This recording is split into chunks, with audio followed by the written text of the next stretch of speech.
Hello friends, welcome back to this channel. दोस्तों, इस video में हम यस बैंक लिमिटेड के लिए बातचीत करेंगे, लेकिन उससे पहले आपसे रिक्वेस्ट करना चाहूँगा कि अगर आप चैनल को पहली बार देख रहे हैं, सब्सक्राइब करके बेल आइकन को हिट कर लीजिए ताकि आपको आने वाले समय में किसी भी वीडियो की नोटिफिकेशन मिस ना हो।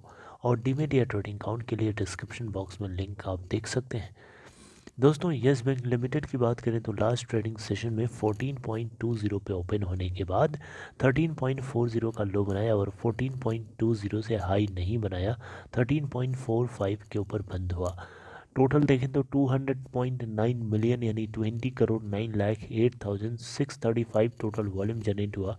यस बैंक लिमिटेड ने 52 वीक लो बना रखा है 10.50 का और हाई है 17.50 का। बैंक की मार्केट कैप है 33,698 करोड़ रुपए।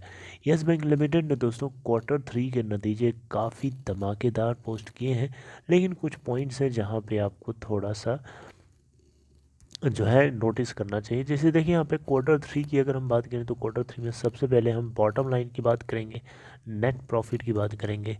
तो नेट प्रॉफिट में 77% का उछाल देखने को मिला। ये उछाल अब आप पूछ सकते हैं कि क्वार्टर बाय क्वार्टर बेसिस पे है या ईयर ऑन ईयर बेसिस पे है। दोस्तों, आइए डिटेल में जानते हैं। Private sector lender yes bank ने सैटरडे को बेसिकली इन्होंने अपना कंसोलिडेटेड नेट प्रॉफिट पोस्ट किया।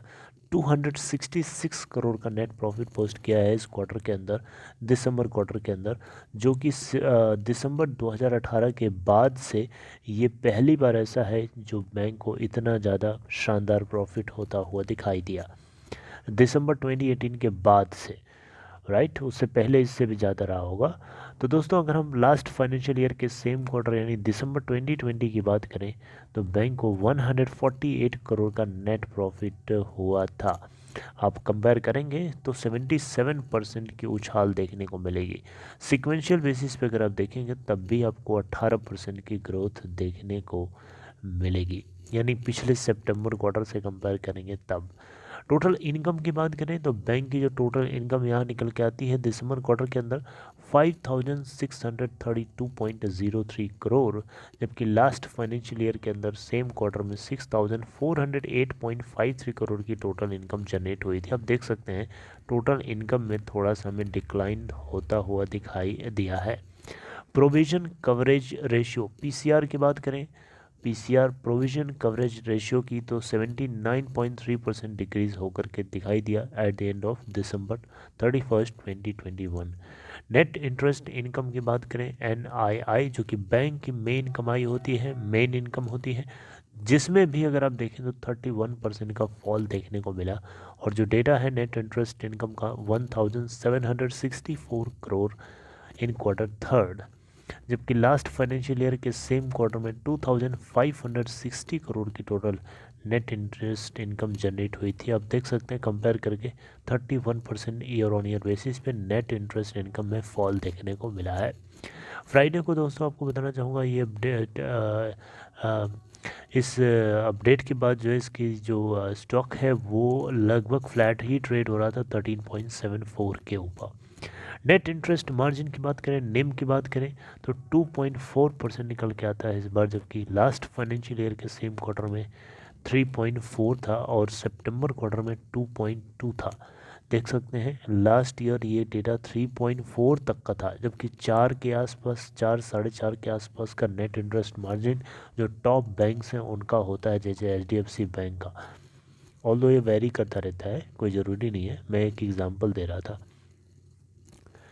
प्रोविजन फॉर क्वार्टर, अगर हम प्रोविजन की बात करें तो बैंक प्रोविजनिंग अपने प्रॉफिट में से निकाल के करता है। तो इस क्वार्टर के अंदर प्रोविजनिंग जो है इनको 82.1% से कम करनी पड़ी, यानी इनकी जो प्रोविजनिंग है उसमें 375 करोड़ का इनको करना पड़ा, जबकि last financial year same quarter में 2,089 करोड़ की प्रोविजनिंग करनी पड़ी थी। 82.1% प्रोविजनिंग में कमी हुई, शायद इसी की वजह से प्रॉफिट इनका ग्रो कर गया है इस बार। ग्रॉस नॉन परफॉर्मिंग एसेट्स की बात करें, GNPA रेशियो की बात करें तो ये इम्प्रूव होकर के 14.7% हो गया, जबकि लास्ट सितंबर क्वार्टर में 15% के आसपास था। राइट, तो लोअर स्लिपेजेस के वजह से ये ऐसा होता हुआ दिखाई दिया, जो कि 978 करोड़ रुपए का है अगेंस्ट 1783 करोड़ इन Q2 FY 2022, यानी सितंबर क्वार्टर में 1783 करोड़ का था और इस बार 978 करोड़ का निकल के आता है। कैश रिकवरी भी इनको 610 करोड़ की देखने को मिली और 573 करोड़ का अपग्रेडेशन भी होता हुआ दिखाई दिया। नेट इंटरेस्ट इनकम तो हो गई। अब बैंक की टोटल नेट इनकम की बात करें तो उसमें 31.5% का डिप देखने को मिला और जो फिगर है 2498 करोड़ का है इन दिसंबर क्वार्टर, जबकि लास्ट फाइनेंशियल ईयर के सेम क्वार्टर में 3468 करोड़ की टोटल नेट इनकम जनरेट हुई थी। अब नेट इनकम में टोटल सारे इंटरेस्ट इनकम और अदर सोर्सेज से जो इनकम आती है उन सभी को मिला करके देखा जाता है। नॉन इंटरेस्ट इनकम, अब यहाँ बात कर चली रही है तो उसको भी देख लेते हैं। नॉन इंटरेस्ट इनकम में जैसे कि इंटरेस्ट इनकम के अलावा जो सोर्सेज होते हैं बैंक के कमाई करने के, वहाँ से जो पैसे आते हैं उन सभी को मिला के देखें तो इस बार Q3 के अंदर 734 करोड़ की total non interest income generate हुई, जिसमें भी अगर आप देखें तो 32.5% का डिप देखने को मिला है, जबकि लास्ट फाइनेंशियल ईयर के सेम क्वार्टर में 1087 करोड़ की total non interest income generate हुई थी। नवंबर 1 2021 को बैंक ने, आपको बताया होगा मैंने, कि इसके Holi own subsidiaries yes asset management limited और यस ट्रस्टी लिमिटेड ने इन दोनों के अंदर अपनी पूरी हिस्सेदारी जो है सेल कर दिया है। ये बात आपको पता होनी चाहिए। चलिए खैर दोस्तों, छोटी सी अपडेट थी येस बैंक लिमिटेड को लेके। अगर आपको ये कंटेंट अच्छा लगा हो, सपोर्ट करने के लिए वीडियो को लाइक कर सकते हैं और अपना ख्याल रखिए। Take care.